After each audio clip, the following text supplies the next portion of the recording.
AI can't replace me because I don't do anything. Yes. Sucker. Life hack.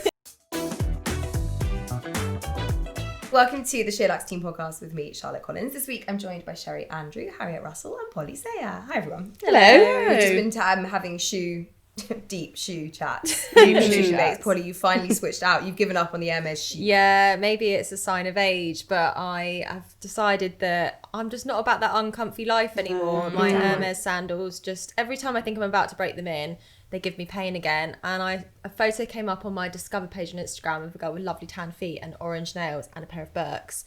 I was like, do you know what? I'm getting them on Matches, 90-minute delivery, and here they are. And I have to say, so far, I'm really not regretting my decision. They look very cool. That 90-minute delivery is dangerous. 90 minutes? Yeah, I've never used that.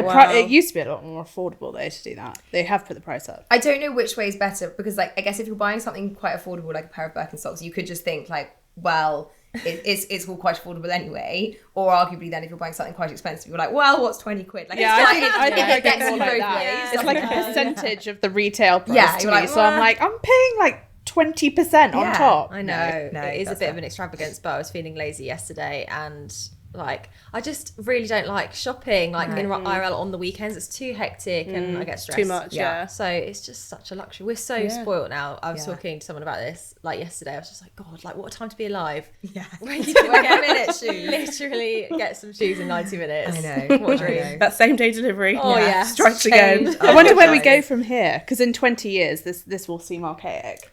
But I feel like it should just be everyone does it. So like Matches, like it's great that Matches do it, and they obviously presumably only do it like within the M25. Yeah. So surely it will just be that expanded out. The robot can come and drop it off at your house exactly whenever. Amazon are trialing those robots, aren't they? Yeah, they have. That was ages ago. I don't know like where What's that went. happened to that? Hurry up. Yeah. What, delivery robots? Yeah, that's why they were doing it like pre-pandemic. It's the cars that are self-driving cars but they're very slow. They are slow. They can't possibly. And I think they get lost offer easily and 90 people minutes. pick them up and put them in their cars and stuff. No, they're bigger than that. No, some of them are really small. I suppose maybe you could fit it in a 4x4. Yeah. Anyway. Wow. Sherri, you're feeling a little worse for wear today. You had a big weekend. Okay, so A rager. I wasn't too crazy, don't worry. No, we went to Barcelona which was so nice for Lamb's 30th. It's been a big trip in the works, and it was so fun. I'd never been to Barcelona, another city ticked off my list, and honestly, I loved it so much. It was so nice. So we were there for Sonar Festival. That was the reason I got tickets, which was so good. But oh my Lord, it is so intense. Is it? So it's in a building that kind of looks like the Excel Centre. So it's kind of like a massive warehouse, and it had like 5 different rooms, and the music was honestly so loud. We had to buy earplugs. I was like, I did not want tinnitus from this. No, It's not worth it. No, not worth it. But the line was so good. It was like Peggy Goo, Bicep. I love Peggy Goo. So She's good. sick. I know. Yeah. But it starts really late, so you could get daytime or evening passes. I got the evening pass because I was like, I don't want to be partying for like 15 hours, which is what some people do. I just can't. So I think it started at like midnight, and then it doesn't end until like 7. It starts at midnight. Yes, yeah. And I was I've been asleep for like 2 hours. honestly. I don't think I could even do the day one. Yeah, honestly, it's because it's so hot there. Yeah, that's but fair. even in like the middle of the night, it's still really warm. Yeah. So yeah, it was so fun. Although it got to like 4 a.m. and I was just literally drinking just like bottled water and Diet Coke, and I was like, I think it's time for bed. done. Yeah, we're done. But yeah, it was so lovely. How Fun. Any fun. actual Barcelona recommendations? We went to a really lovely restaurant called Mr. Porter, which is in like central Barcelona, which was really nice, very sophisticated. You know, you see some like a person like, I think you're a celebrity, but you're not, just very chic. You just got a nice outfit, that kind of vibe. Oh, excellent. We went to the Hoxton. The rooftop is really lovely. Yeah, nice. If you just want like tacos and margaritas, very chill. Fun. So that was a lovely spot as well. I'm doing a girls' trip there actually in September, which I'm really Oh, looking forward to. so nice. Yeah, Nice. we were sort of started with plans of like anywhere but Barcelona because that just felt like a really obvious choice, but then it turned out to be a really obvious choice for a reason. Yeah. Yeah. It's so fun. I really think the best thing is that everything stays and starts much later. So like in London, my biggest qualm is that you can't go for dinner past like 11, really, Yeah. anywhere nice. Whereas there, they don't start eating until like 10, 11. Yeah. So like we were having like Really? dinner at midnight. The streets were still like buzzy at like 3. Honestly, I have not slept. I need to go Yeah, home. you must be so tired. I feel wired. Yeah. But yeah, I wish we had that here a bit more in the summer. I don't want to eat at midnight, but you know, maybe a bit later than But we the can. choice would be nice. And dinner at 6 o'clock. Oh my god! 30 going on 98. Harriet, what have you been up to? Well, I've been to a couple of exhibitions over the last couple of weekends, really. I think we'll talk about the film that I saw this weekend in more detail in a bit. But the 2 exhibitions I've been to, they're radically different, but I'd recommend both of them. The first one was Crown to Couture at Kensington Palace, which is a very tenuous link. So basically, they have tried to create this exhibition by drawing some sort of very fake line between the Georgian fashion that was worn to court to impress the king, which is like their permanent collection, basically, that they need to wheel out every now and then, and a bunch of Met Ball looks that they say like do the same thing today. Okay. Which is the tenuous bit. I'm just like, Okay. I don't know. We were walking around and my mum was like, are they trying to tell me that Anna Wintour is like the king? I'm like, I don't know. She can make or break careers. Yeah, I was going to say, she wields that kind of power. doesn't she? Yeah. And obviously what you wear, like, that is what she will notice. Yeah. So it's, maybe it's not so tenuous. However, if you are into Met Ball fashion and you've liked some of the looks, they do have some of the really high profile ones. The first one that kind of hits you between the eyes is Kendall Jenner's Met Ball dress, I think from 21, when she wore that Audrey Hepburn inspired, like very sparkly. Oh, like the high, with the high neck. Oh my god, that is one of my wasn't it? favourite ever. Yeah, I mean, I took a photo. The lighting is horrendous in there, but it's stunning. And then they have like a video playing behind it about how it's made and stuff, which is really nice. They have Blake Lively's Liberty Bell. The one that Statue of changes Liberty. colour. Yeah, I know you're not a fan, I'm are not you? for that dress. No. They have Lizzo's. If you remember, she went with her flute and like this amazing like Oh. black, sort of cape thing.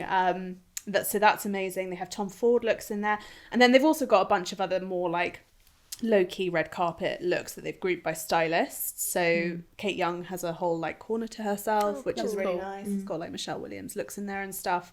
So if you're into red carpets, I think it's really interesting to be able to get like up close to some of that stuff. I actually walked past on the weekend and there were quite long queues. Is that for people who haven't pre-booked? Like, how easy is it to? I think you have to book. Okay. And what happens is you queue for your time, and then literally at 1 o'clock they just let you all know. Fine. And it's not that busy inside. The space is like really well laid out, and it's a decent sized exhibition. Nice. Like I went to one at British Museum yesterday, which I'm not really going to recommend. It's the Persia to Greece one, and it was like 3 rooms. And I'm just shame. like, I don't know if that was really worth it. Like, over very quickly. Shame when something's hyped and then it's not great. Yeah. Oh. Okay. And then the middle one I went to was Ai Weiwei at the Design Museum. Yes, of course, yeah. For anyone who doesn't know, he's a Chinese dissident artist. He's been under house arrest and actually arrested multiple times. His father's also an intellectual that was arrested in the 60s, and he had the most horrendous upbringing as a result.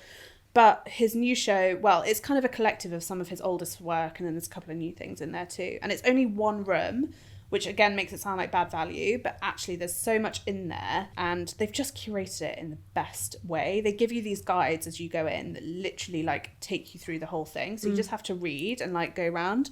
And it's one of those things where you think, oh, this might be like really over my head or whatever. But no, I think it's explained so well. And some of the stuff that he protests that goes on in China is like, it's really important stuff. So I'd really recommend. He's someone who's really worth, like, it sounds quite highbrow, and obviously it is to an extent, but he's a name who, you know, if you want to just show that you've got kind of, you know, he's a name that everyone should know. Yeah, it's just like a bit of, you know, he's quite an easy access way to be quite informed. Exactly. What he's subject. Does that make dealing sense? with is like complex, but the way he deals with it is not.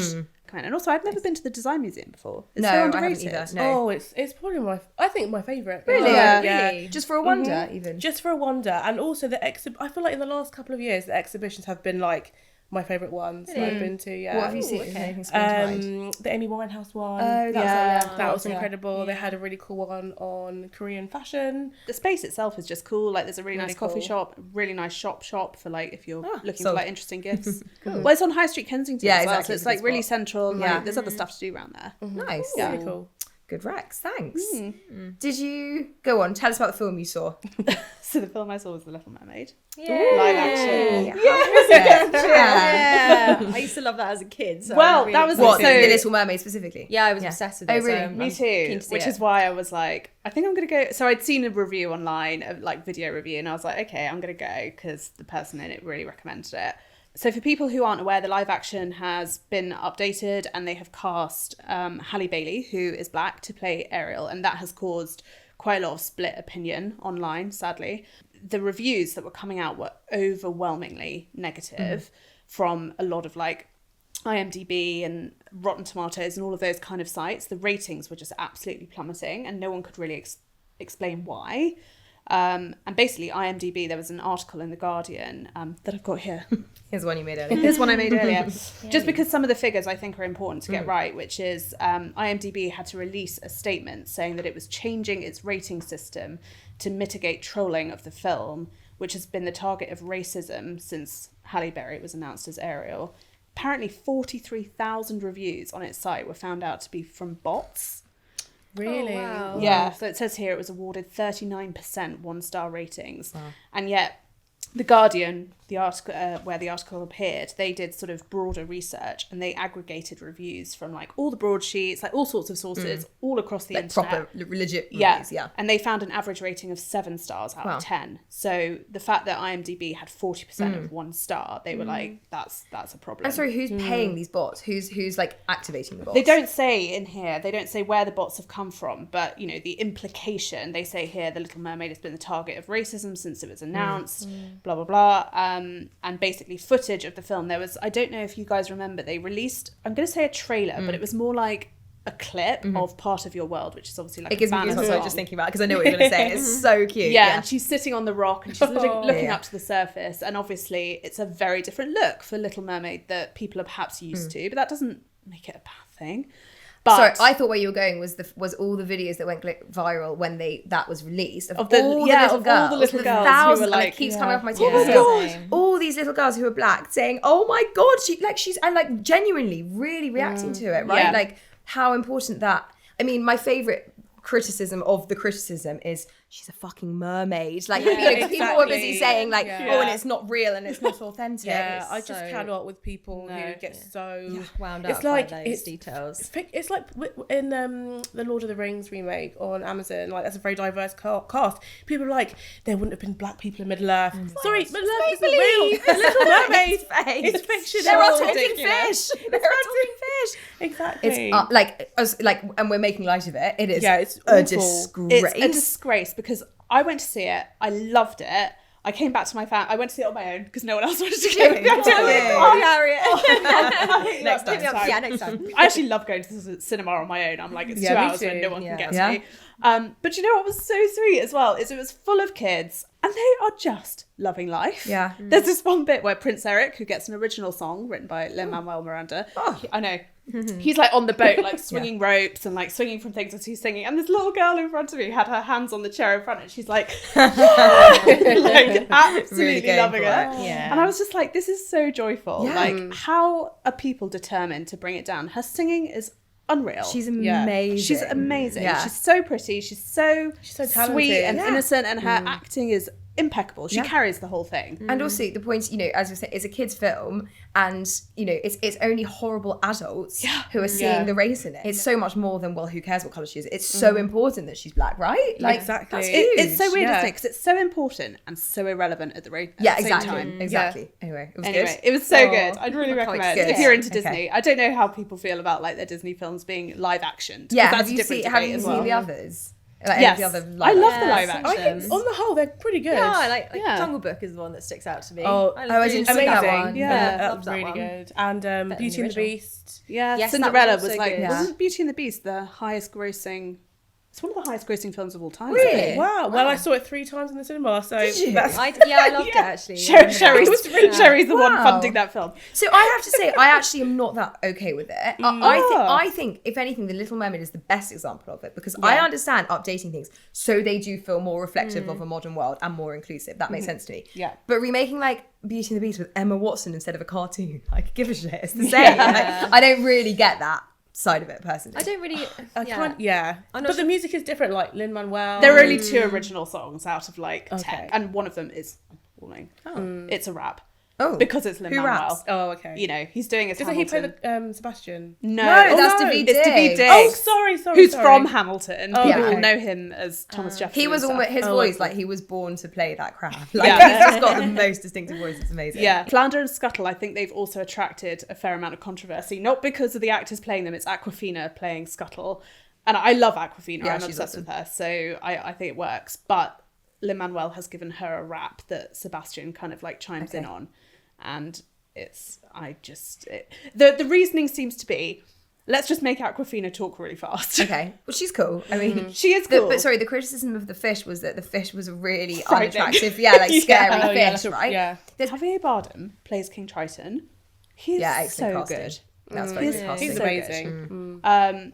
And they delve much more into the emotion of like why he's so overprotective, why he doesn't want her doing anything with humans. I feel like that's made all a lot more clear. Yeah. Not In a really controlling clever way. dad. Yeah. I don't think they want to make him just like Okay. a psycho. Some depth to it then. Yeah, no, it's good. Okay. Good. I That's might my try to see list. it. Anyone else watch anything good? Read anything good? Sherry? Yes, so I've just started a new book called The Shards by Bret Easton Ellis, who wrote American Psycho in the 90s, and it has taken me 200 pages to realise that it's not in fact true, it is fiction, because the way that it's written is he is telling the story of himself, as in Brett, at school when he's 17, and a serial killer descends on the school. And that really happened? No. Oh, right. No. So what he's done has taken his real life. So he grew up in like Beverly Hills, came from a very privileged family in prep school, and they're all super privileged. Like it's sort of like sex, drugs, like very, very different from what I imagine our 17-year-olds were doing back in the day. And a new boy joins their school. So I was like, oh, this really happened, but it didn't. So he has basically fictionalized his like teenagehood with his friends. So yeah, this guy joins the school, and then at the same time, some weird stuff is going on in LA. There's like a satanic cult, unrelated, but is it? Not sure yet. But also that bit was true, right? Like that really happened. Yeah. And also like in like the late 70s, early 80s, particularly in LA, there's like, lots of serial killers, crime is like through the roof. It's just a horrible time to be in LA, basically, if you know about that period. Lots of serial killers during that time were on the rampage before like the age of like CCTV and forensic science, all that kind of stuff. So it's about them as a group, like a group of friends at school, and how they're navigating this very weird period of like coming of age. He's also like coming to terms with his own sexuality in the midst of this really creepy guy who's joined their school. Is he a serial killer? Is he not? There's lots of unanswered questions. So it's very creepy. If you've read American Psycho, I will never read that book again. It is honestly, it's too much. But yeah. Graphic. So graphic. And this book is graphic. I think you'll get, because it's 800 pages. Yeah. It's really long. That's a marathon. So so I'm like a quarter of the way through. So I'm interested to see what happens. But I'm actually really pleased that it's not true. Yeah. Because I was like, this is a lot. Because when when you're reading about like real life, I was like, oh, God, this isn't actually entertaining. This is just a bit like heavy. Yeah, but it's not, so happy Yay, days. you can enjoy it at your leisure now. Exactly. Nice. Good. But yeah, really good. Nice. Polly, what about you? I started watching new Black Mirror this Oh, weekend, which I'm sure yes. everyone has done. I'm enjoying it so far. I'm about 3/4 of the way through the second episode, so I need to finish that off. I'd say out of the two, maybe like the second feels like the slightly stronger one of the two, and I think it's the one that everyone's talking about. I think it's based in Loch Henry in Scotland. A young couple who are like in London go up to go and film a nature documentary, and then they kind of stumble upon the fact that there's been, a serial killer in the area years before, and then they kind of, I don't want to spoil too much, but then stumble upon some more secrets the longer they're there. But the first episode is quite funny. It's got Annie Murphy, who is Alexis in Schitt's Creek, as the lead, and it's called Joan is Awful, and she basically is a bit unhappy in her relationship. She has a bit of an affair, and then they sit down, she and her partner, like to watch their equivalent of like Netflix in the evening, and there is a TV show called Joan is Awful, and her character is called Joan, and she looks pretty similar. It's played by Salma Hayek, and the whole episode is just like based off her day, her week, and she's like, this is like my life, they've been following me. And I think Ooh, goosebumps, that's horrible. yeah, And I think the theme throughout this series is how technology, while it can be a benefit, is obviously to our detriment at some points if used incorrectly, and how like, streaming, you can sort of sign your life away if done in the wrong way. And we're as consumers so obsessed with the negative that, we're kind of feeding into the vicious cycle of bad news, and the more we do it, the more it's created, the more people's lives are kind of spoiled and stuff. So yeah, it's quite hard hitting, but I'm enjoying it. Obviously it's not like a sort of light and sunny watch ever, is it, Black Mirror? But yeah, it is good. I actually can't really hack it. I find it too dark. It's been a long time since whenever the last series was, right? Like he brings them out very slowly, and obviously it's like everybody's very excited when he does, but it's obviously kind of all creeping that bit closer to reality, which is just quite. I do think though, I just massively respect he being Charlie Brooker. Yeah. The way he creates something which is just so like, I don't know, close to the bone and different. But yeah, no, I do know, I get that it's not something to watch if you're feeling a bit hungover and anxious. Yeah. It will never not blow my mind that he's married to Connie Hart. Like, I just say that every time someone says his name, my mind goes there. Before Me too. I just want to know the story. And like, what do they talk about? Not that I know much about her. Maybe I'm just making the Blue Peter Association just doesn't marry up to Black Mirror to me. But my B was going to be, I listened last week to Mo Gawdat on Diary of a CEO, on Stephen Bartlett's Diary of a CEO. I don't know if you guys have listened to it, but... Do you know what? I've only seen the intro where Stephen Bartlett is like, I never do this, but basically I'm putting a trigger warning on this episode. Oh, wow, really? Yeah, because it gave me nightmares. Why? Full nightmares. Why though? Because he's talking about AI, right? He's basically, so Mo Gawdat, for those who don't, we've talked about him a lot before because he kind of really does the podcast circuit a lot. He's got kind of two themes. Like primarily he talks a lot about happiness, and that's because he lost his son when he was young, and he's got, he's obviously just like a very wise man. He's a professor, and it's all, he's got these theories on happiness, which is kind of why people might know about him. But in a past life before that, he was head of AI for Google. It's 2 hours long. Like it's meaty. It's meaty, and this is a very quick summary. But he's basically like, forget climate change, forget Russia, forget the economy. Like, this is the biggest crisis facing humanity. We have to act like now. It's already out of hand. In the next 2 years, we're all completely done, and like this will wipe out humanity in the next 10 years. Like, it is horrifying, and I won't go into too much more because it is really triggering, and it genuinely gave me nightmares. Like, there's kind of, it's so alarming hearing someone so wise and so informed. And obviously, there was the open letter recently that was signed by, spearheaded by Elon Musk and signed by everyone kind of at the center of technology in the world, like calling on governments to start putting measures into place and kind of restrictions into place for companies using AI. And the godfathers of AI also came out recently and with exactly the same kind of warnings. You can't really put your head in the sand, but equally it's not like climate change where we can kind of all do our bit in it and try and improve it. Like, there's not really, you get this information and there's not a lot more you can do with it unless you're an employer. So I guess it's a real call on employers, like, not to be integrating this technology into, and not be replacing your staff, because that's basically the problem, is that it will outgrow us. It becomes smarter than us. At that point, nobody needs humans to work anymore, and then it can eventually literally just like kill us all, like literal sci-fi movie stuff. And his point is like, not that it's it's not that AI is bad or good, it's that it's being developed only with kind of selfish intentions. So nobody is developing AI with the hope, like the real core reason to kind of benefit humanity. It's just a competition, it's just to be better than the other company doing it, and better and better and better. Anyway, his solution is for governments to now basically tax any companies that want to use AI as a primary part of their workforce at 98%, to basically make sure it's only, no one would do it, but to basically just that's the way to put that in context for anyone who doesn't know, a normal corporation tax is usually around 20%. Yeah, I guess it's the same as like climate change stuff, isn't it? People, like, these big companies aren't making the changes because it makes them too much money to not make the changes. So taxing them is obviously the way to do it. The only way to do it. Yeah, profit. But the governments obviously won't. I don't know, will that happen? But like, no one could possibly listen to what these people have to say and be like, okay, cool. The concern is, I think, that everyone in the Western world, whether that you see that as maybe the US and Western Europe, like sort of in principle agrees that yes, that's a good idea and we do it, and then those sort of enemies of the West, as it were, which sounds very like 1970s to say, but I think it's a fact. You know, China and Russia decided to do the exact opposite. Yeah, and then we're all a bit screwed. Yeah. So don't listen to it. Were you really scared after you finished? No, I sort of took it all.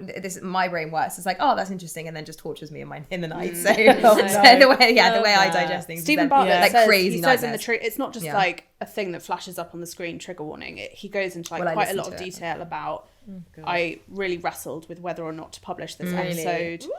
This is a terrifying conversation, but it needs to be had. And if you don't want to hear it, you have full right to like click out now, basically. Yeah. And I did, shamefully. I'm clicking out now. It depends on the day, doesn't it? But I think I'd like casually got home from work and was like, oh, new CEO podcast, and I was like, oh fuck, I'm not in the headspace to do that. It's really deep. I'd recommend Jack Whitehall's Diary of a CEO. Yeah, it's something else. That was also I enjoyed that really. too. Yeah. I did see a funny meme which might make light of the situation the other day, and it was like, AI can't replace me because I don't do anything. Yeah. Sucker. Life hack.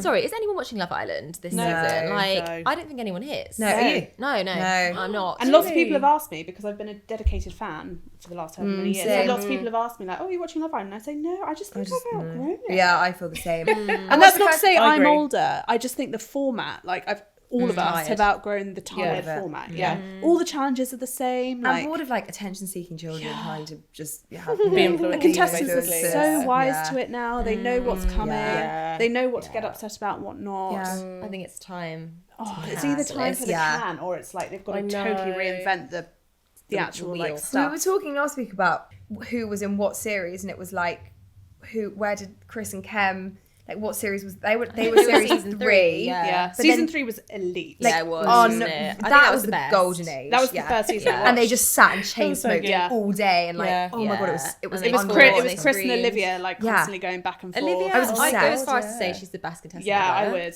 I Yeah. think she really is. She's Yeah, up she there. was. Yeah. because she was fiery, but she wasn't like Faye season whatever 8 And her fiery, sense of where you're humour, just like- my yeah. god, she's She's very so like funny. self-aware, I think. Yeah, Yeah. she's bright, that girl. Yeah. Yeah. Congrats, she got married. She did Yeah, get married. she I know, did. I saw that. Olivia and Brad. A happy ending. But, love to but see you know, it. that means that was like 6 years ago.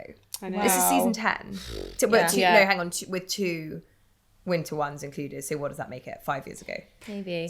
And she was dating him before she went on the show. And Yeah. then they broke up and then they rekindled. So Apparently they broke We'll have up to see and it. he found out she was going on the show and turned up at her flat the night before, Yeah. like, begging her not to go on the show. And she said, if I don't go, you're not going to respect me. So she went.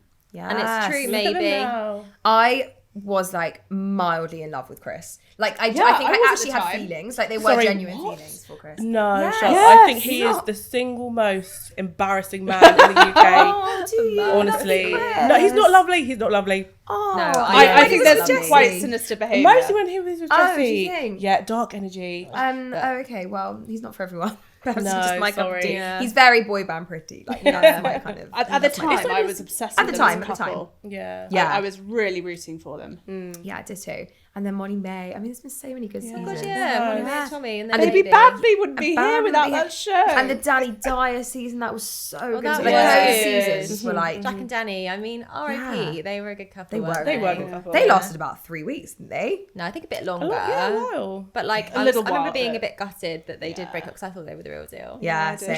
same. How naive of us.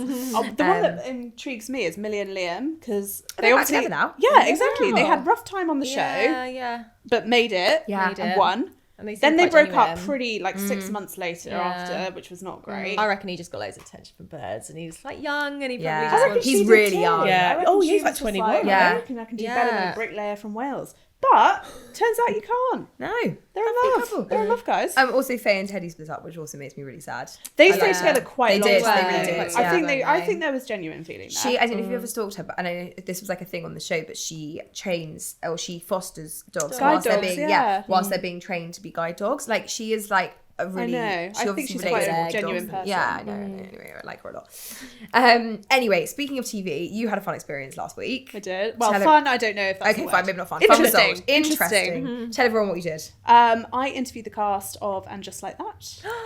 Stop it. Yeah. They're the cast of Sex and the City, though, really. I know. aren't they? Yeah. Like, not But to be the pedantic. junket was for And Just Like That, Yeah, which yeah, obviously yeah. the second season drops this week for anyone who... I'm excited. I Yeah, have to Me say. too. I'll I'm watch excited. it. Yeah, I The mean, girl we were me. talking about it before we switched the camera on, and we were saying, you know, is it a mild hate watch? I don't know. I guess it's a bit like Emily in Paris. Yeah. In that you know it's a bit awful, but you're like, I'm just sort of enjoying it because it's like Yeah, quite I surface agree. level and And it quite. can just wash over me. Yeah. And it's like characters that I know and I'm like familiar with, and then And yeah, I don't know. I still quite like the clothes and stuff. Yeah, So- it's good Exactly. fashion. Yeah. So what was it like? Can you explain how a press junket works? Because it was quite an ordeal, wasn't it? it was quite an ordeal. Well, obviously, post-COVID, they work in a really different way. Pre-COVID, it would be very normal to go to a hotel. The stars would travel around the major cities, New York, London, maybe Paris, maybe Tokyo, something like that. And they would invite local journalists to a hotel, and very like Notting Hill vibes. They would all sit in this huge conference room and sort of jostle to ask their questions. And I think what they realised was they could have all the cast speak to like hundreds of journalists around the world in a single day, rather than like what's that? spread it out over like a week's press tour, which is obviously very expensive, not great for the environment, etc.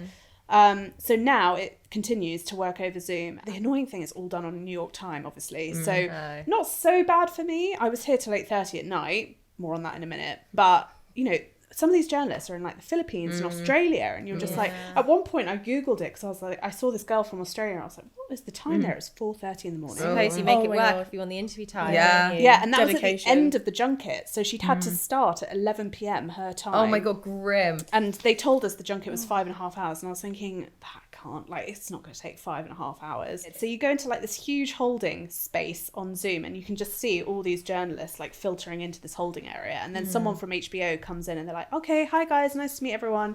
So you're all in different round table groups, so we're going to be moving you into different virtual spaces depending on the talent, but just don't panic. Like, if you see yourself moving through all these screens, like, we know where you're going and we're the ones controlling it. And you can literally see yourself like traveling through these virtual rooms, like entering RT1, and you're like, oh gosh, okay. And then they say, okay, we're bringing Sarah Jessica Parker in, and then she pops up on the screen, and they'll say, okay, everyone gets one question. You go around a round table sort of format, and everyone can see each other. Being cameras on is like part of the deal. You can't be camera off. So she's literally chatting directly to you when you're speaking. That's cool. Yeah, it's cool. But the problem is like, obviously a lot of your questions get cannibalized by the other journalists. And weirdly, in every round table I had, I was the last one to go. So I had to keep like thinking on my feet as to like what's not been asked. Sure. So the first two were like relatively efficient. Sarah Jessica Parker was first, and then about 20 minutes later, Cynthia Nixon happened.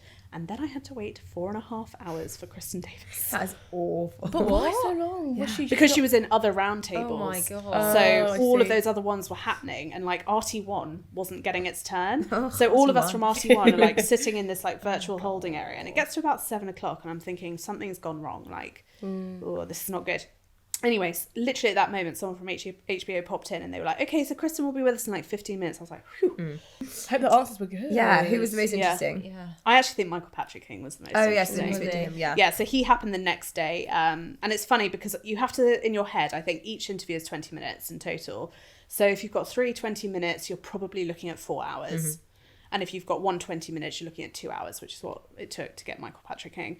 But I think because the journalists were quite sycophantic with the actresses, I think they get quite overwhelmed with like, oh my God, I'm talking to SJP, that they forget that they have a job to do. And also, depending on your publication, you know, if you're writing for a Wire or a broadsheet, you have much more of a mandate to go in and like sort of hold them up by the jugular. Yeah. Whereas if you're just writing, I don't want to like name names, but if you're writing For a for magazine, more magazines or lifestyle titles, that's less of an issue. But Michael Patrick King, even the lifestyle people really went in on him for like the first season, basically. Really? What, Yeah. saying they were shit? Oh yeah, like, how do you respond to backlash that you've ruined the show? Gosh. How do you deal with the fact that you've like destroyed the Bold. legacy of the last 25 years? Yes. God. How do you? Tell me. Things like explain the fashion. Why has Pat not come back? There must be a reason. Like, does she not agree with the direction of the show? And I think I asked him about Kim Cattrall because I was last and no one else had asked Oh, him. you go, girl. really? What did he say? I just said, we already know, you know, it's been leaked Yeah. that Samantha makes an appearance in the form of a voicemail. Can you tell us any more? I knew he would probably say no. Yeah. But to his credit, he did actually go into quite a long waffle about like... Well, save it because you're going to write it up. I right? am. Okay. Hey. But you got a bit of intel. I got a bit, well, not so much intel because it's nothing new, I don't Okay. know. But I've certainly got insight from him on Interesting. what sort of motivates that decision and what he's hoping for in the future. So by the time this podcast goes live, those interviews will be on site, won't yeah, they? you can read them on Can't wait site to now. read them. Exciting. Well, on that, it was actually last week, coincidentally, 25 years since the first episode of Sex and the City aired. So American Vogue had asked readers, they did a poll, they asked readers to send in their best fashion moments of all time from Sex and the City. And that included everything, the films and Just Like That, the lot. So the piece that came out on top, I actually think it's really random. Oh, It I is- don't. I think it's iconic. Do you? Yeah. Okay, so it is what they describe it as the white and pink floral print Richard Tyler dress that Carrie wears in season 3, episode 18. It's the season where she goes to meet Big. And she falls in the And pond. they fall in Yeah. the lake, exactly, in Central Park. They go to meet at the Boathouse Mm-hmm. restaurant. I mean, it's very pretty. I would have said that would be number Best one. look though. of all time. No, I don't think it was either. They said they also asked Molly Rogers, who she had assisted Patricia Field in the original, and she is the primary designer for And Just Like That, to choose her 25 favorite fashion looks from throughout all of the series as well. So she included Carrie's tutu, obviously the iconic standard. tutu. Samantha's power yellow Mugler suit. I know exactly when that's from the first film. I was gonna say it's in when the she's film. flying Oh, yeah. to meet them, and She's doing the auction for the ring, isn't she? is it then or is it later in the film when she flies to meet them? Anyway, yeah, it's in the film. It's in there and it's mega. Charlotte's pink strapless Jackie O dress. Love it. Love Season that. 6. Yeah, Season amazing. 6. That's when The episode is called One. It's Brady's birthday yes, party. she's just had the miscarriage and it's when she decides that she's gonna like regroup and just be amazing. And Miranda's iconic denim overalls as well. That's an early season. That's That's controversial. Skipper Yeah. time. She's wearing like this awful beanie hat. She looks Terrible. atrocious, Yeah. actually, in my opinion. But I can understand why they think it's iconic. It's kind of cool Miranda, Yeah. isn't it? So I wanted to know if any looks stood out to you Oh, guys. I have so many. Where do I even start? So many. God, So I many. feel like I needed like a catalogue. Season, I know. season 6 in Paris, where she's running through the streets to try and make it to her party, and she's in that Yeah. green tutu Yeah. with the jacket. Yeah. I think season 4 is possibly my favourite season. Mm-hmm. She's back with Aiden, but it's very early days, and he's sort of punishing her. I think the episode is called Time and Punishment, and she goes to the bar to try and find him, and he is playing a like pickup game with one of the waitresses at Scout, and she is wearing this like long striped skirt, a, like flat cap. I hate this outfit. I- and the boob tube. hated it at the Yeah, time. I hate But this now- one. But now I I look at kinda it and love I'm it. like, you are just so iconic. So Yeah. I watched the episode last night where, and this I feel like is a picture. It's like a moment that is banded around a lot as kind of an iconic moment where she dates the writer Justin Theroux. Yes. And Oh she my dates God, his the family, grey she loves his dress. family. And at the end, when she walks out of the grey, out of their brownstone, she's wearing the little grey mini dress, And this it's kind of like Gucci a bag t-shirt. that It's is quite so like iconic. your Reformation your dress. Reformation I was gonna say dress. That's why I love that outfit so much because it feels a bit Yeah. like I feel a bit like SDP. Yeah. Yeah, and I think it's probably because her hair is like core Carrie. my It's God, like it's big. She's got the amazing. curls. And she's wearing Ray-Ban aviators. Yeah, and she Yeah. just looks like Effortless, a movie isn't star. it? Yeah, Mm, it's so so cool. cool. Polly, any So moments many. spring to mind? I think it's the newspaper print Yeah, dress. classic. Is it Galliano? I'm It pretty is. sure it was. Yes. That is probably my favourite. Sherry, any spring to mind for you? Oh, I can't name specific episodes, but I Don't just, worry, I'll I do it just for love you. it when she wears basically very little, Yeah. like Yeah. a bandana top and hot pants and Yeah. like 6-inch heels. Yeah, I'm like, yes, love the that. coolest. Yeah, Yeah, iconic. The like absolute that. coolest. What about you, Hang on, Sherry? I'm just. Okay, give me a second. I can do more if you want me to. Real I'm just running through. I mean, season 6 is definitely the best fashion wise. It's the point at They which had the biggest budget. you Right, can they tell. had the budget, and they, they knew they were ending. They were going out with a bang. I love. There's the pink De La Renta dress that Yes. Alexander Oh, yeah, Petrovsky wow. buys her as a surprise to go to the opera. Although if you haven't already, I always recommend it in the community. Listen to Sentimental in the City because they break That down. was- listen to it. I enjoyed that. Oh, Charlotte, you are. I It will be know. your life. You'll love it. So we should say, very slightly off topic, but linking back to that, we have launched the Sheer Luxe Book Club on Yes. the community. Ooh, yes. And so the way in which that's going to work is it kind of, the conversation goes on the Sheer Luxe community. So if you haven't signed up, do already. You can get stuck in, get involved. If you've read the book already, there will be spoilers there. It's for people who are kind of enjoying it to give reviews like you would in a book club. On this occasion, after about 6 weeks, there will be a podcast hosted by Heather and Georgina with guest authors talking about the book. So kind of bringing in all the thoughts and ideas that everybody has put in the community. So it's very interactive. And the first guest on the first podcast to talk about lessons in chemistry, which is the book that we're starting with, is the host of Sentimental Caroline Garbage. O'Donoghue. Yes, Amazing. So there we go. Woo! So Loop back. cool. Yeah. Which is really cool. So if you do listen to that podcast, which I know I should, then you will know her already. Okay, we're going to pause briefly for a conversation that Tor and I had with a very impressive founder, Anna Lay. She is the founder of Veda Glow, one of the world's biggest supplement brands. They've launched an incredible new collection. So here's what happened when we caught up earlier in the week. Supplements that promise to transform your health are everywhere these days, but Australian brand Veda Glow is a cut above. It's been leading the way since 2014 and is now the #1 marine collagen brand globally, with 1 unit of its collagen powder sold every 4 seconds. Backed by science, the brand continues to break boundaries in the supplement space, and its new collection is no exception. Today, we're joined by Anna Lay, the founder of Veda Glow, to learn more about its women's health range. Designed with women in mind, the new range... Do you know what? I've got a bit of description here about what the range is about, but that's for you to say. So Anna, I'll let you describe it. Nice to meet you. How are you? I'm good. How are you? Good, thanks for being here. Tor's also here, we should say. Hello. Hi. Anna, tell us about Veda Glow. Kind of what's the story? Where did it all begin? So I actually discovered collagen supplementation, which is we started as a collagen brand. In 2014, we launched with one product, which was our original marine collagen. And I had discovered that product in Japan in 2012. And at the time I had quite significant hair loss, like to the point where I've got very dark hair and I had white tiles and it was like a Labrador was shedding, hair everywhere. In Japan, collagen supplementation has been around for over 300 years. It's part of their daily diet, and all Japanese women have amazing skin, and the farmers, and it was sort of everywhere. I went to the gym, they asked me if I wanted a collagen water.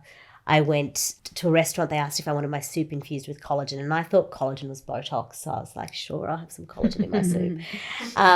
And then I was curious, and I asked my girlfriend who I was visiting, and she's like, I don't know, everyone just takes it. It's good for bone health and hair, skin and nails and stuff. And on my second last day, I spoke to the pharmacist, and she explained that collagen supplementation had been around for over 300 years. It was part of their daily diet, even their extended life expectancy. It just seemed a little too good to be true. But I took enough home, and it came in loose white powder. So I was like, how am I going to get this through customs? They don't like loose white powder. Yeah, no, they don't, especially the Australian customs. And she said to start on 3 a day, which you absolutely do not need to start on 3 a day to get results. But it was the real transformative, tangible benefits that I personally saw from taking a really good collagen supplement that I was importing in from Japan that was sparked the idea behind starting Veda Glow. And even though Veda Glow started as a collagen brand, I think really having that targeted ingestible focus from the success of bringing out an ingestible beauty product, because then even when we first started wholesaling in Australia, it was very small health food stores and pharmacies. There definitely wasn't department stores like Selfridges and Harrods and like it is today.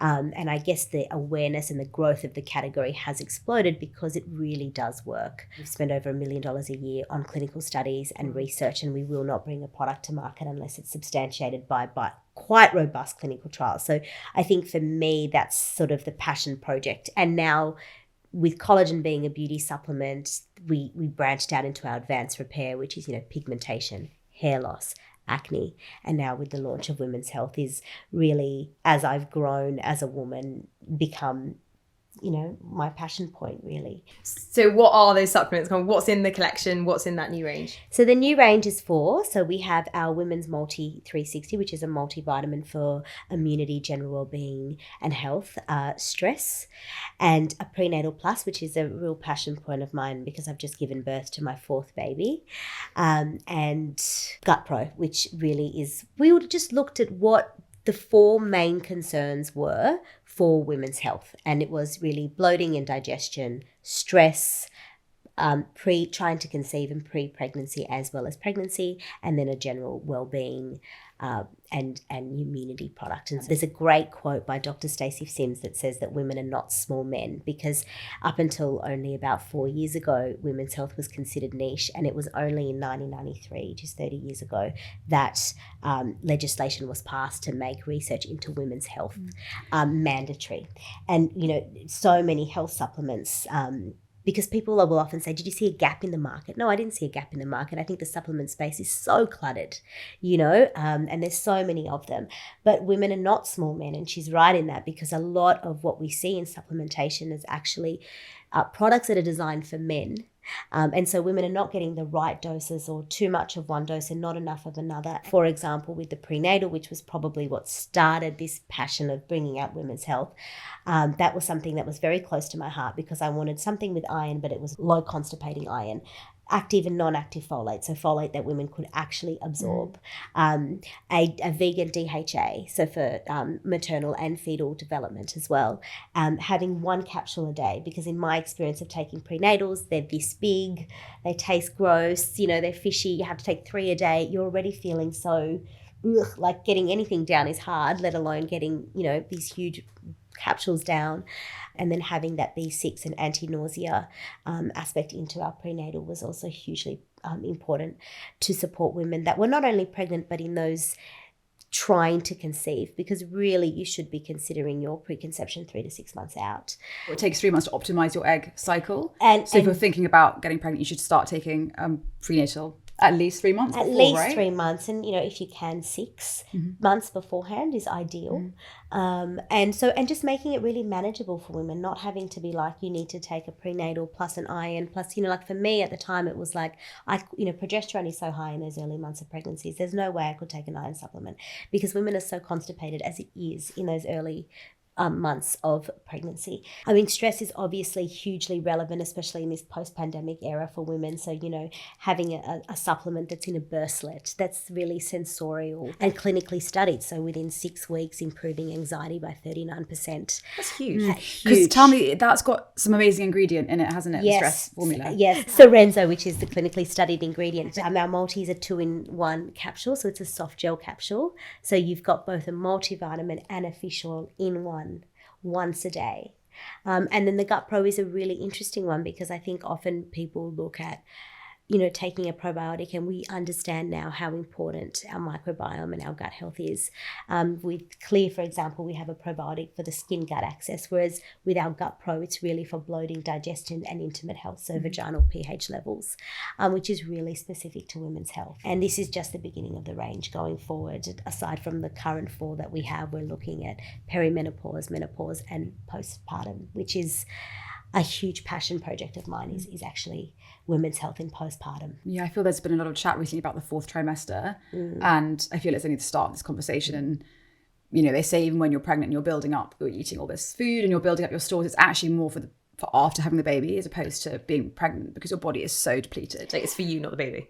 Yeah, both obviously, but I think your role is sometimes underestimated in what you need. Yeah, I mean, we just focus so much on the baby, and the baby's, obviously it's important, but actually you're the one that has to look after it. The fabric of society is a mother's, really. And I think that it's the single largest hormonal drop of any human being at any point in their lifetime in that postpartum. You're bleeding, you're recovering from birth, whether that's a vaginal birth or a cesarean birth. They're both hugely impactful on the female body. You've never been more sleep deprived in your life. You cry in an episode of Seinfeld. Like, I really can't watch much more than Seinfeld. And it's really unreasonable. You're like, why am I crying? I don't know why I'm crying, So many things are painted as so natural, like breastfeeding. I've breastfed 4 children. It's never really felt that natural. It's a learnt skill, and there's so much complexities that happen with that, as well as you're not cooking delicious meals. You're eating toast with butter most of the time, or cookies.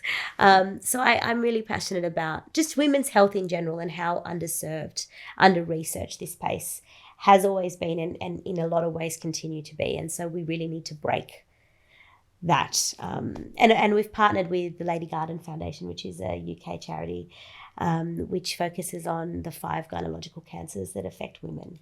Our profits of each product sold also goes to the Lady Garden Foundation, which is something I'm incredibly proud of. But yeah, I think hiring, I think it's 93% women at the Vita Glow office, and just really focusing. I think that's the difference with these supplements, because there are so many supplements out there, but really these are for women by women. Can we talk about who the other supplements might be for? Are they for, I don't know, any woman over the age of 18, or are they slightly more targeted than that? Stress is for anybody.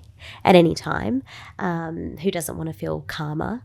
And the Gut Pro is really for women who are facing bloating specifically and digestive issues. And that's most of us. Yeah. Which is also very female oriented, because women are a lot more likely to be bloated and have digestive. And then the specific probiotic strain in that is also looking at the gut health and the vaginal pH balance. My suggestion is, when you're looking for a probiotic, is actually speaking to a pharmacist and saying, there are only usually a handful of really reputable brands. And you'll see that there's, some probiotics that need to be kept in the fridge, some that don't need to be kept in the fridge. Does this one need to be kept in the fridge? No, it doesn't. No, okay. So it's a really good question to ask. And that's like, I want to take a probiotic because I'm finding that I'm getting thrush often. Or one of the things that I'm getting whilst breastfeeding, which no one talks about, is nipple thrush. I've had that 3 times now in this breastfeeding journey. So that you might need a probiotic specifically for that. Or I've taken, a course of antibiotics because I've been sick with this. What is the best one for that? Or, I'm noticing I'm getting breakouts, I'm getting acne. What is the best probiotic strain for that? And really asking those questions because they are different. There are so many strains. I did not know that. I can confirm. Yeah, that's really good to know. And that's the thing, we think we need to be taking one to look after our gut health. If we go to the shop and buy one, it doesn't work. We wonder why, because perhaps not you. One is using the wrong strain. Definitely me, yeah. I didn't know that at all. That's really interesting. Yeah, it's super interesting. And you've talked about some of the kind of research and development that goes into the products. What is is there kind of a fact or one thing that stands out to you as that's crazy that you've learned kind of within that research? When I found out that legislation was only passed to make it mandatory to focus on women's health, rather than it being generalised but for men in 1993, I mean, that is wild. And considering that women make at least 50% of the population worldwide, to think that our health has been generalised based on men. So we're getting smaller quantities than men. It's mind-blowing. It's mind-blowing. Yeah. But it's the same for the whole of the health industry, right? Or you have something like fasting. We're told the benefits of fasting are amazing. Well, actually, because all the studies have been done on men. Yeah. And men, our hormonal profile is completely different, which is why for so many women fasting doesn't work. Yeah. Right? Yeah. Am I right? Yeah, you're completely right. That's one of the many examples. Women, we have hormones, obviously, we have completely different hormones in completely different times of our lives. Our hormones are so different whilst we're menstruating, when we're not menstruating, when we're trying to conceive, when we're pregnant, when we're breastfeeding. If we decide not to breastfeed, there's just so many different, it almost feels like, generally speaking, it has been put in the too hard basket. So we are just generalised, applied to men. And I think that has been the most mind-blowing thing for me. Perimenopause, menopause and postpartum to come. What else should we keep our eyes for? What's the goal? What I'm really passionate about now is we have this supplement, which is the best collagen powder that's available on the market in terms of its low molecular weight, how it's sourced, that it is actually sustainably sourced, because there's so much greenwashing that goes on with supplements and claims that we make. But I think that targeted approach is something that I'm passionate about. So for example, with Radiance, that was a 62% improvement in pigmentation after 1 month. And then that number jumped up to 90% after 2 months. And we did the clinical trial in Mauritius, where women have more olive complexions. And so pigmentation is a key concern for them. Having a product specifically for acne, having a product specifically for hair loss, that targeted approach. Because what we don't want is people to be most people leave their house rattling every day because they've taken 6 fish oil tablets and a multivitamin, and they don't know what they've taken. And actually, less is more when it comes to supplement. What is your key concern? And find a supplement that targets that key concern. And for women, there are so many concerns. So that targeted approach is what I'm really passionate about, and that's sort of my space that I like to play in. Anna, I'm completely sold. These 3 are obviously available now. The multivitamin is to come in July. Where can we get the products in the UK? You can always buy it at vitaglow.com, as well as Harvey Nicks, Harrods, Selfridges and Sephora. Great. Amazing. Thank you so much for joining us. Thank you so much for having me. Okay, let's do some questions. Polly, someone has said, looking for something to wear for my 21st birthday dinner in Mykonos. I'm a size 6, 5 foot tall, and finding it really difficult to find the right look. Any suggestions would be really helpful. I like lots of the Australian brands, but I've ordered before and it's a real hassle with duty costs and returning items. Okay, right. So I guess the issue here is just everything's a bit long or a bit big. Possibly. Yeah, tricky when you're petite, isn't it? I think, unfortunately, the answer is a bit of tailoring and just maybe, avoid... I don't know. Maybe don't avoid the Aussie brands if you really love them. But I suppose you could try like Sir and Matto and brands like that if you like that kind of like cut out vibe. Christopher Esber, maybe try renting something. I was going to say you can rent a lot of the Aussie brands as well, can't you? So and then maybe you can that's try right. it out for size and stuff. But I don't know. I feel like for your 21st, maybe it's a time to go a bit more jazzy than like those kind of quite pared back cut out ones. True. Although Mykonos, I guess it's a bit more Dunno. beachy, perhaps. Yeah, maybe. Yeah. Try Dish as well. If you've not already, that's another Aussie brand. If you've not already had it, it's a bit more affordable. So like, yeah, with the import charges, it's like not quite as much of a sting. I always think that Reformation kind of does that Aussie style look. It kind of is that vibe. Yeah. But obviously you can get that in the UK. Yeah. So it's maybe worth Yes, it. that's a good point. Sherry, somebody has said, anyone know of any nice pubs? I mean, that's quite a broad question. Doesn't need to be too fancy, just a nice atmosphere and outdoor space that you can book for a table of 6 to 8. Ooh. Where do you like? What are your favourite pubs in London? Pubs. I really like the Culpeper in Bethnal Green. Do they have a really good rooftop actually? Yeah, so if you want like drinks on the terrace, amazing views as well. Yeah. Polly, any to recommend? I don't really go to the pub that much, I have to be honest with you, and I've just moved to a new area, Yes. so I'm still exploring, I'm afraid. You found but any hidden gems in your new neck of the woods? I don't know if it's a hidden gem really, but I did go for a lovely brunch on Lordship Lane called Spinach, and they do very, very nice brunch. I'm more of a brunch girl than a pub girl, I'll be honest, but it's good fun. Good. It's nice. Okay, somebody has said, my husband's best friend and wife are coming to stay with us in London for his 40th. Any fun ideas that won't break the bank? I tell you what I did with my dad and my stepmom when they came that was really good value for not a lot was we went to Battersea Power Station, and obviously like there are loads of shops and restaurants that you could spend money at, but it's obviously like free to go in and you can look around it and it's amazing. And then at Christmas time they have loads of like stalls and markets set out near the back, and then you can queue for the riverboat, which is part of Uber, but you can tap in and tap out. Yeah, that's and so so we true. took the riverboat, which is like £7, I think, all the way back up the river. You can actually get it as far as Canary Wharf. We got cool. off before. Yeah. But if you're like a tourist in London, it obviously goes past all the major sites and That's so you interesting. can take them in. So I'd really Slightly recommend less that. cliche, Especially just today. bustle, Yeah. isn't it? Yeah, nice. I really think Borough Market is like I was one of- going to say yeah, Borough like, Market, actually. There's no more fun way to spend it. Like Yeah. it feels so London, and you can explore that whole area. Yeah. Love Bermondsey High Street as well, like all all in and around there. And you can sort of spend as much or as little as you want to. Great rub in there, isn't Yeah, there? yeah, Yeah. Great. Someone has asked. I like this question. This is an interesting question. Are designer sunglasses worth the investment? Yes. Yes, in terms of like if you want a certain look, like they look sick, but in terms of like actual quality difference, I don't know that there's much in it. Yeah. Well, I'm going to say no. I don't think they are worth it. I think exactly as you say. To me, the reason to invest in designer pieces is because you're getting better quality, right? Like you know, the idea of investing in fashion is, well, it can be whatever you want it to be, but for me, it's the reason you're paying a premium is for a premium product, whereas a pair of sunglasses is not a premium product, and the price of designer sunglasses has risen like exponentially. Like designer sunglasses used to be 150 to 200, and now you're looking at 300 plus, which is like Very true. I'd so much rather have a top. Before, when they were cheaper, it was quite an accessible way to buy into like a designer piece, maybe elevate your look a little bit with something like with a logo or whatever. But yeah, now I think if they are a lot of the time 300 to 400, and if you've got that much to spend on something, I don't know, maybe it's just better to go with a top like you said. I think so. I've got a really You good don't tip agree? on this. No, I don't agree at all. I just know I have to admit something now, which is that I'm a sunglasses hoarder. I probably have 50 pairs. Oh wow. Really? Yeah. Ooh, I don't think I've ever seen you wear a pair of sunglasses. Well, I wouldn't wear them I in see the you in office. the office, I suppose, yes. I definitely wear them to and from. Okay. And today, for instance, I'm wearing a pair of Key sunglasses, which are not expensive. They're about 40 quid. I do think the quality is pretty good. Yeah, on they them. have good quality. And I would say I have quite a few pairs of designer, but I never ever have paid like a full price, like an That's RRP. true, you can get them in There's Vista really easy or- ways to yeah, hack true. your way into like that area of the market, whether it's I got an amazing YSL pair on the Outnet last year for like just over 100. Full price was probably more like 500.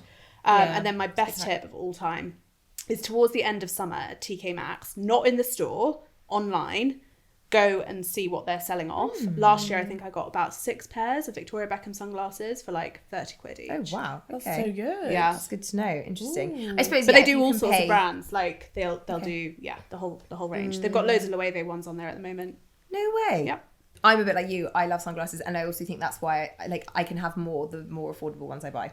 So that's, I think, why That's I true. like Yeah, Yeah, that's if you true. like to switch up your look a lot, Exactly. then maybe go. And also, there are loads of mid-price brands these days, like Totally, Jimmy exactly. Fairley and Yeah. people like that, who the quality is amazing. You're paying a little bit more than High Street, yeah. but Exactly. it's Worth not it. ridiculous. For sure. Have you got any favourite pairs on the go at the moment? I actually got a really good pair from ASOS. I've had it for about 10 years, yeah. and they just last so long. Nice. Yeah. Does the job. And the UV protection is very good. That's the most important. That's Yeah, the most yeah. important thing. Polly, any pairs that you're rocking I at the mean, moment? having said they're not worth it, I've got a pair of Gucci sunglasses that I Well, I really love. But I did just get sent a pair kindly from Holtzweiler, and they're great, and they are more about the £100 mark. So worth checking them out. Great. Nice.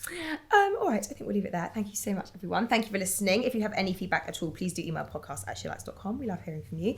Don't forget to sign up to the community at community.sherlock's.com and do rate, review, subscribe if you haven't already. We'll see you next time. Bye-bye.